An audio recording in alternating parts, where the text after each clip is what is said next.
KL রাহুলকে এত গুরুত্ব দিয়ে ম্যাচ খেলানোর কি? যদি তোমার এক্সপিরিয়েন্সই দরকার ছিল তাহলে চেতেশ্বর পূজারাকে তুমি নিয়ে যাওনি কেন? রোহিত শর্মাকে ওপেনিং স্লটটা ছাড়া উচিত হয়নি।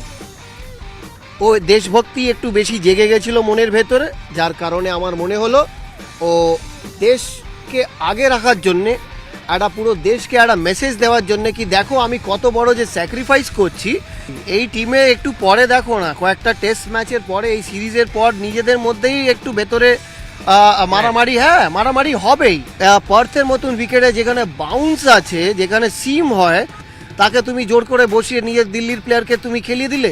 অ্যাকচুয়ালি রোগের ওষুধ না নিলে তো রোগ তো বাড়তে থাকবে। লবি কাজ করছে। আরে এটা তো সরাসরি দেখতে পাচ্ছি, তো চোখে হচ্ছে না। আর্ট অফ লিভিং এই জেনারেশনের প্লেয়ারগুলো ভুলে গেছে টেস্ট ম্যাচে। এখনকার জেনারেশনের প্লেয়ার 80-20 রেশিওতে খেলে। বেঙ্গল বরাবরই বঞ্চনার একটা শিকার হয়েছিল। এখনও আমরা দেখতে পাচ্ছি চোখে টিম ইন্ডিয়াতে কি চলছে। টেস্ট চ্যাম্পিয়নশিপে উঠতে গেলে অস্ট্রেলিয়ার মাটিতে ভারতকে বিরাট ব্যবধানে জিততেই হতো। পার্থে প্রথম টেস্ট জেতার পর সে আশা তৈরিও হয়েছিল, তবে অ্যাডিলেডে গোলাপি বল টেস্টে মাত্র 2.5 দিনে মুখ থুবড়ে পড়েছে রোহিত বাহিনী। সিরিজের ফলাফল 1-1। ভারত কি পারবে টেস্ট চ্যাম্পিয়নশিপের ফাইনালে পৌঁছতে? বিরাট রোহিত কবে ফর্মে ফিরবেন? যদিও বিরাট সেঞ্চুরি করেছেন পার্থে, তারপরেও আবার ব্যর্থতা, বাইরের বল খেলতে সমস্যা। অস্ট্রেলিয়ার মাটিতে ডনের দেশে ভারতীয় ক্রিকেটের হাল হাকিকাত কীরকম চলছে সেই নিয়ে কথা বলবো বাংলা দলের প্রাক্তন অধিনায়ক, প্রাক্তন ভারতীয় ক্রিকেটার মনোজ তিওয়ারির সঙ্গে। মনোজদা, ক্রিকেট জীবনে এখন কোচিং জীবন শুরু হয়েছে। কোচিং করাতে করাতে নিশ্চয়ই ইন্ডিয়া ক্রিকেটে চোখ থাকছে এবং কমেন্ট্রি করার জন্য প্লাস অ্যাজ এ এক্সপার্ট থাকার জন্য সবসময় খবর রাখতে হচ্ছে। হ্যাঁ, অবশ্যই রাখতে হয়। আর খেলোয়াড় তো, খেলোয়াড়রা কোনো দিন খেলার থেকে বাইরে থাকতে পারে না, তো স্বাভাবিক। দেশেরও হয়ে খেলেছি বলে আমাকে তো দেশের খেলাগুলোতেও আমাকে ফলো করতে হয়। আমাদের দেশ কেমন করছে না করছে। প্রথম টেস্টটা যেটা আমরা পার্থে জিতলাম, সেটা আমরা সকলেই আনন্দ করলাম। একটা বিশ্বাস আবার তারা জাগিয়েছিল কি আমরা করতে পারি কামব্যাক। কেন পার্থের আগে হোম সিরিজ হয়েছিল নিউজিল্যান্ডের সঙ্গে, 3-0 নিউজিল্যান্ড হারিয়ে গেছিল আমাদের ঘরে। তো সেখান থেকে ওই আশাটা বিশ্বাস উঠে গেছিলো টিম ইন্ডিয়া থেকে। কিন্তু গম্ভীর অ্যাজ আ কোচ, ওর কোচিং টেনিওরে এই একটা বড় হারের পর যখন পার্থে যায়, তখন সবাই ভেবেছিল কি এই সিরিজটাও, বর্ডার গাভাস্কারটাও কিন্তু 5-0 হবে। কিন্তু যেভাবে টিমটা কামব্যাক করেছে, সেখান থেকে আবার খেলাপ্রেমীদের মধ্যে একটা বিশ্বাস জেগেছিল কি না এই টিমটা মানে কামব্যাক করতে পারে। তো আমরা জানতাম কি টিম ইন্ডিয়া প্রথম টেস্ট ম্যাচ অবশ্যই জিতেছে, কিন্তু বেশি কন্ট্রিবিউশন যদি জসপ্রীত বুমরা প্রথম স্পেলটা না হতো, তাহলে ওই টেস্ট ম্যাচটাও কিন্তু হারতো ইন্ডিয়া। যেই ধরনের পলিসি দেখতে পাচ্ছি, সিলেকশন পলিসি বলো বা বিভিন্ন রকমের ডিসিশন মেকিং বলো, সেটা আমার চোখে সেটা একদম ভুল চলছে। এবার প্রশ্ন যদি করো কি ভুল চলছে, সেটা আমি বলে দিই। আমরা কি দেখলাম? শুভমান গিল ইনজার্ড হয়ে গেল, 3 নম্বর জায়গাটা খালি ছিল। কেএল রাহুল এর আগে অস্ট্রেলিয়ার মাটিতে মাত্র 20 অ্যাভারেজ নিয়ে ও টেস্ট ম্যাচ খেলতে নেমে পড়ল। এবার প্রশ্ন হচ্ছে কেএল রাহুলকে এত গুরুত্ব দিয়ে ম্যাচ খেলানোর কি?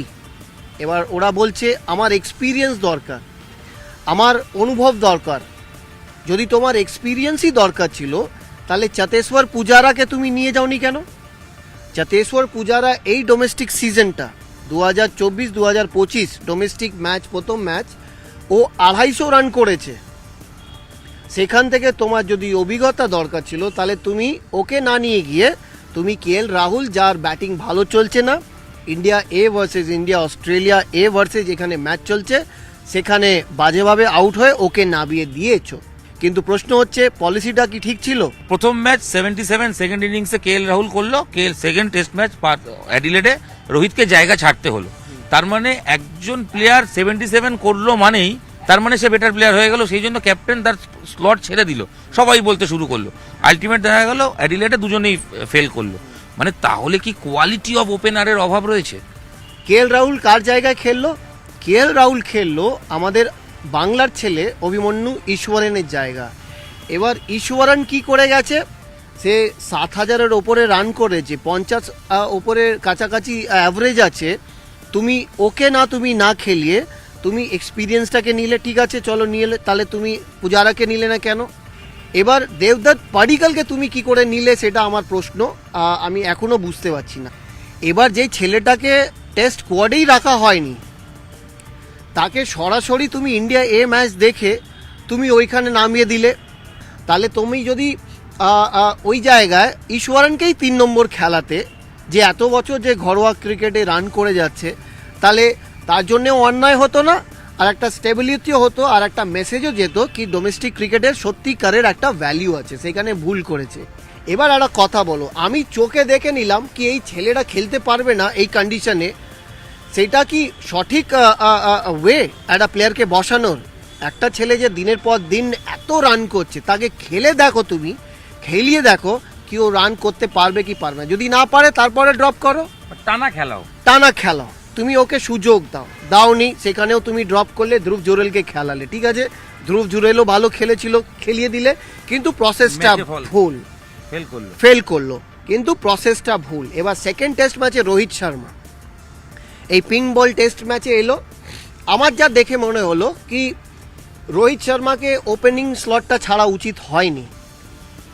ও দেশভক্তি একটু বেশি জেগে গেছিল মনের ভেতরে, যার কারণে আমার মনে হলো ও দেশকে আগে রাখার জন্যে, একটা পুরো দেশকে একটা মেসেজ দেওয়ার জন্য কি দেখো আমি কত বড় যে স্যাক্রিফাইস করছি, সেই করে আমি নিজের ব্যাটিংটা নিচে নামিয়ে নিচ্ছি। এইটাই আমি প্রথম টেস্ট ম্যাচও পিতৃত্বকালীন ছুটির জন্য খেলেনি, সেকেন্ড টাইম বাবা হওয়ার জন্য যায়নি, তখন কিন্তু সমালোচনা হয়েছিল যে রোহিত যেতে পারতো, অনেকে এটা বলেছিল, আবার কেউ বলেছিল না স্বাভাবিক, একটা মানুষের তো পার্সোনাল লাইফও আছে। কোথাও গিয়ে কি এই ড্যামেজ কন্ট্রোল করতে গিয়ে ও এক ওপেনিং থেকে নিজেকে 5 বা 6 নিয়ে গেল? না, আমার মনে হয় না ওইটাকে ড্যামেজ কন্ট্রোল করার জন্যে নিয়ে যায়নি। আমার মনে হলো কি ওই হয় না অনেক সময় দেখাতে গিয়ে কি আমি একদম সেলফলেস প্লেয়ার আছি, সেলফলেস ক্যাপ্টেন আছি, বাট তোমার সেলফলেস ক্যাপ্টেন্সিতেও কিন্তু সেন্স প্রিভেল করা উচিত। রোহিত কি মানে সত্যি ক্যাপ্টেন না হলে টিমের চান্স পেতো? আমার মনে হয় না পেতো। যখন তুমি ক্যাপ্টেন বানিয়ে দিয়েছো তখন তো তুমি ওকে বলা উচিত কি তুমি ওপেনিংই করো। কেন কেএল রাহুল এর আগে সিরিজে নিউজিল্যান্ডের যেটা আমরা হারলাম, সেখানে কিন্তু মিডল অর্ডারে ব্যাট করেছে, তাকে গম্ভীরও বলেছিল কি সে মিডল অর্ডারে কিন্তু তাকে দেখছে। আর আমরা অনেকবার দেখছি কি অনেক কটা সিদ্ধান্ত যেগুলো ভুল হচ্ছে, যার কারণে টিমের ফলাফলটা হারের দিকে যাচ্ছে। গৌতম গম্ভীর কোনোদিনও টেস্টে কোনো দেশের ক্যাপ্টেন্সি করেননি, অনলি আইপিএল দেখে সিলেক্ট হয়েছেন, তিনি অলরেডি চলে গেছেন। কোথাও গিয়ে কোচ সিলেকশন বা এই কোচ, সেটাও কি ভুল? না, এই সিদ্ধান্তের মধ্যে তো কোচের অংশ তো আছে। প্রথম টেস্টে ওয়াশিংটন সুন্দর বেশ ভালো খেলেছে, যথেষ্ট কন্ট্রিবিউট করেছে, জিতেছে তো, পিঙ্ক বল প্র্যাকটিস ম্যাচও ভালো করেছে, তাহলে তুমি ওকে বসালে কেন? অশ্বিনকে খেলালে কেন? তুমি অ্যাজিউম করে ক্রিকেট খেলা যায় না, তুমি সেইভাবে সিলেকশন করা যায় না। তুমি বলবে হর্সেস ফর কোর্সেস, ওইটা সব সময় চলে না। দুটোই ক্ষতি হচ্ছে, মানে আমি বলতে চাইছি ওয়াশিংটন সুন্দরের জন্য ক্ষতি হলো, কারণ সে একটা মোমেন্টাম পেয়েছিল, ভালো খেলছিল, সে আচমকা বসে গেল। মানে কোথাও গিয়ে আবার পরের ম্যাচে যদি তাকে ফেরত আনা হয়, তাও তো মেন্টালি একটা ব্লকেজ হবেই যে আমি পারফর্ম করে বসে গেছি। অবশ্যই এই টিমে একটু পরে দেখো না, কয়েকটা টেস্ট ম্যাচের পরে, এই সিরিজের পর নিজেদের মধ্যেই একটু ভেতরে মারামারি, মারামারি হবেই, ক্ল্যাশ তো হবেই। যারা ডিজার্ভ করে খেলার প্লেইং 11-এ, তাদেরকে তুমি দিনের পর দিন বসিয়ে দেবে, অন্য প্লেয়ারদেরকে খেলিয়ে দেবে, তো ওরা কি তোমাকে সম্মান করবে? ওরা তো পেছনে কথাই বলবে। আমি বলতে বলতে ভুলে গেলাম, তুমি হর্ষিত রানাকে কি করে খেলাতে পারো প্রথম টেস্ট ম্যাচটা? আকাশদীপ ঘোষ কি ভুল করেছে? আকাশদীপ তোমার বাংলাদেশ টেস্ট ম্যাচটা বাঁচিয়েছে তোমাকে বোলিং করে, নিউজিল্যান্ড সিরিজটা বাঁচিয়েছে বোলিং করে। তুমি ওকে গিয়ে প্রথম টেস্ট ম্যাচে পার্থের মতন উইকেটে, যেখানে বাউন্স আছে, যেখানে সিম হয়, তুমি আমাদের ঘরের ছেলে, আমাদের বাংলার ছেলে, আমাদের দেশের একটা প্রাইম বোলার যে উঠে যাচ্ছে, তাকে তুমি জোর করে বসিয়ে নিয়ে দিল্লির প্লেয়ারকে তুমি খেলিয়ে দিলে। সেন্সিটিভ কোশ্চেন, তাও করছি, লবি কাজ করছে? আরে এটা তো সরাসরি দেখতে পাচ্ছি তো, চোখে হচ্ছে না। আজকে যদি হর্ষিত রানা দিল্লির প্লেয়ার যদি না হতো, কেকেআরের যদি হয়ে না খেলতো, তাহলে কি আকাশদীপকে ড্রপ করতো না তো। এই কথাগুলো কেউ বলবে না, কেন বাকিরা তো সবাই সম্পর্ক ভালো রাখার জন্যে কেউ কিছু মুখ থেকে বলবে না, কিন্তু আমি যেটা স্পষ্ট দেখতে পাচ্ছি চোখে, এটা সরাসরি অন্যায় হচ্ছে তো আকাশদ্বীপের বিরুদ্ধে। বেঙ্গল বরাবরই বঞ্চনার একটা শিকার হয়েছিল, এখনও আমরা দেখতে পাচ্ছি চোখে টিম ইন্ডিয়াতে কি চলছে। এই বঞ্চনা কতদিন চলবে? এবং আমি জাস্ট অ্যাড করে দিই, আইপিএলে কেকেআর টিমেও বাংলার প্লেয়ারের জন্য কোনো বিডিং হয় না, কোনো বাংলা প্লেয়ারের জন্য কেউ একবার যায়ও না। মাত্র 25 লাখ টাকা বেশি দিলে সামিকে পাওয়া যেত কেকেআর, সামি নেয়নি।